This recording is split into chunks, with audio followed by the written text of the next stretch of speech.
So just is the United States of America trying to start a nuclear war? Let's start with John Bolton, former National Security Advisor under Donald Trump. Why did you write this week that Putin must go? Now is the time for regime change in Russia. You know, I think this has been the 800-pound gorilla in the room ever since Russia invaded Ukraine.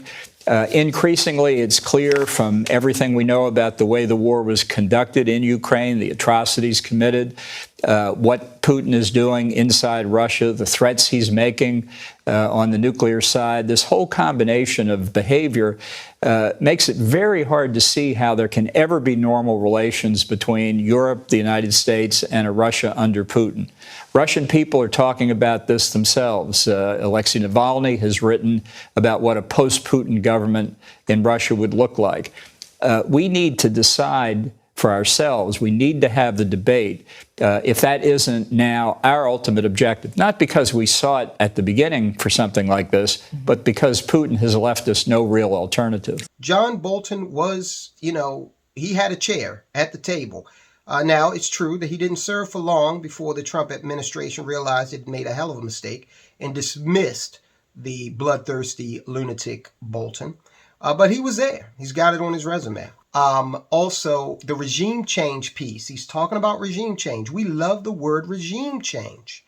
And if you look at our track record with regard to regime change, hasn't been that successful. Now, before we get into what we've done with actual regime change, every time we get pissed off with a personality, we say, to hell with it. We're going to go for regime change, no matter how it destabilizes the entire country and the millions of people in that country. But how would we react if some other country said that they wanted to assassinate a president of the United States?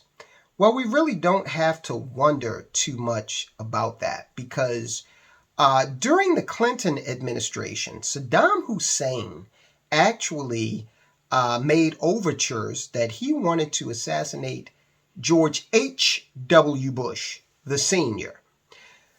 When George W. Bush came to power, and after the 9/11 tragedy, and we went into Iraq, one of the reasons he gave for that was that Saddam Hussein had threatened to, quote, "There's no doubt he can't stand us. After all, this is the guy that tried to kill my dad at one time."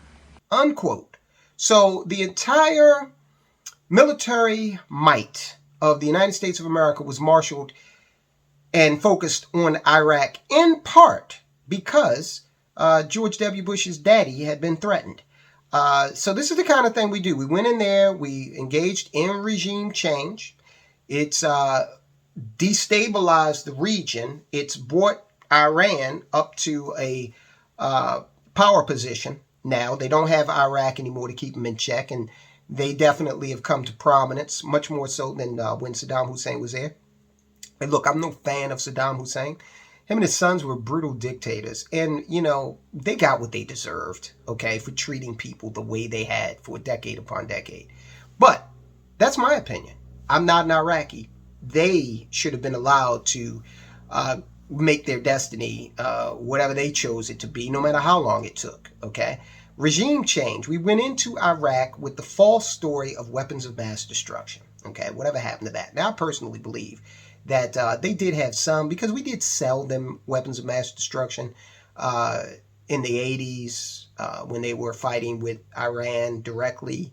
But that was a long time ago. He did use them against his own people. He used some of them, but he didn't have anything on the level of being able to even think about taking on the United States or any of its allies, okay? So Colin Powell went to the United Nations and lied and precipitated regime change in the region. It turned it into a bigger problem. Libya, okay? Remember the cackling hyena, the witch, Hillary Clinton? If something happens to me after this video is released, the Clintons did it. We came, we saw, he died. Did it have anything to do with your visit? No, I'm sure it did. Wow, how diplomatic of you. But in any event, look at Libya now. Okay, Libya is a basket case. Again, no friend of Muammar Gaddafi, he had a lot of issues and was a dictator, okay? My dog agrees. But that was the destiny decision of the Libyan people, ultimately. We took it away from them, engaged in regime change and destabilized things. Same thing happened in Iraq. We spent 20 years, untold amounts of money, and precious lives. And the situation is right back where it started the day before we landed there. So now he's talking about regime change in Russia. This should be soundly rejected. We've also got Volodymyr Zelensky. He's out there suggesting that there should be a first strike. NATO should first strike the Russian territory in order to make some point that I'll let him tell you himself. As far as Volodymyr Zelensky, president of Ukraine, is concerned, during a remote address to Australia's Lowy Institute on Thursday, Zelensky said NATO must make it impossible for Russia to use nuclear weapons in the war. He was asked about whether he believed if the likelihood of the use of Russian nuclear weapons against Ukraine has risen, and what more NATO needed to do to deter Russia from using nuclear weapons. Zelensky replied that NATO should, quote, eliminate the possibility of Russia using nuclear weapons, unquote. He goes on to say, but what is important, I once again appeal to the international community, as I did before February 24th. We need preventative strikes so that they'll know what will happen to them if they use nukes, and not the other way around. That's a direct quote from Volodymyr Zelensky. Don't wait for Russia's nuclear strikes. This is quoting him further. Don't wait for Russia's nuclear strikes and then say, oh, since you did this, take that from us. Reconsider the way you apply pressure. This is what NATO should do. Reconsider the order in which it applies pressure on Russia. Volodymyr Zelensky is an intelligent man. If you rearrange the order, then you go from Russia striking first to NATO/US striking first. That's what he's suggesting. So you have academia, a portion of it here in the United States.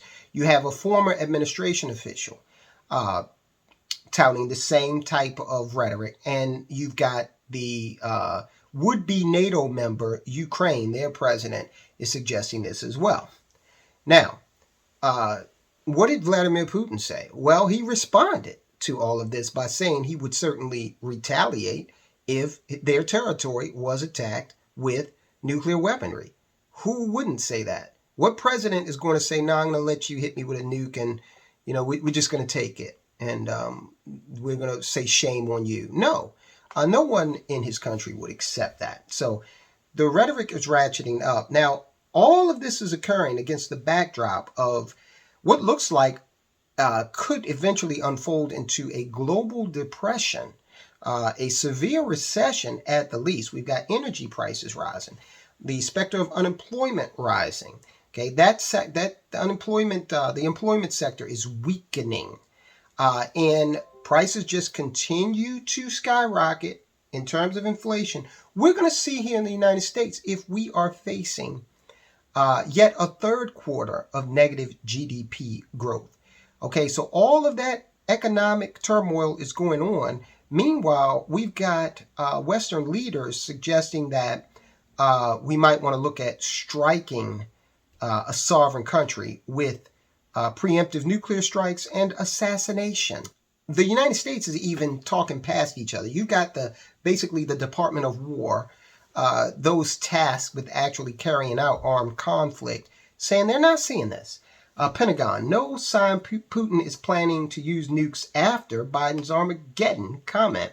The Pentagon said Friday that it still sees no indications that Vladimir Putin is planning to launch nuclear weapons after President Joe Biden warned of the risk of nuclear, quote, Armageddon, unquote. Biden's comments show how seriously the U.S. is taking Putin's threats to use nuclear weapons. Defense Department spokesperson J. Todd Brezel said in a statement to Politico. And again, there has been no overt threat that I could find. If you can find one, please share it with me. I don't have a research department here. It's just me. But I have Google, and I know that Google wouldn't hesitate to tell you if Vladimir Putin came out and said, hey, I'm going to first strike, Ukraine, a NATO country, whatever. If he explicitly said that, then let's hear it. Okay. Not a fan of, the Putin regime. I don't like the whole, I'm president for life type thing. And I will brutally enforce this presidency if I need to in terms of my longevity. I'm not a fan of that, but I'm going to be fair. I don't see where he has specifically said, this is what I'm going to do. He has said that this is how he will respond if attacked. Again, nothing that we wouldn't do ourselves. Okay, spokesperson Breezel goes on to say, quote, however, and to be clear, we have not seen any reason to adjust our own strategic nuclear posture, nor do we have indications that Russia is preparing to imminently use nuclear weapons. So the Pentagon doesn't see it. So I'm sure they might see something different if all of a sudden Vladimir Putin was a victim of an assassination, okay? We seem hell-bent on destabilizing the entire region so that we can put McDonald's and Starbucks back in the country, right?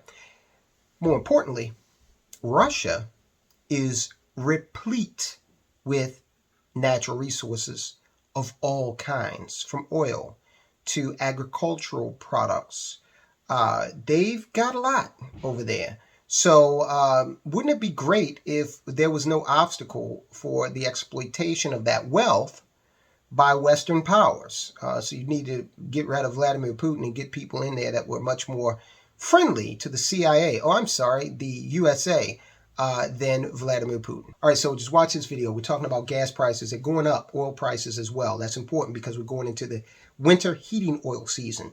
You need to understand this so that you can prepare and be able to still purchase assets in this environment. Guys, I'll talk to you soon.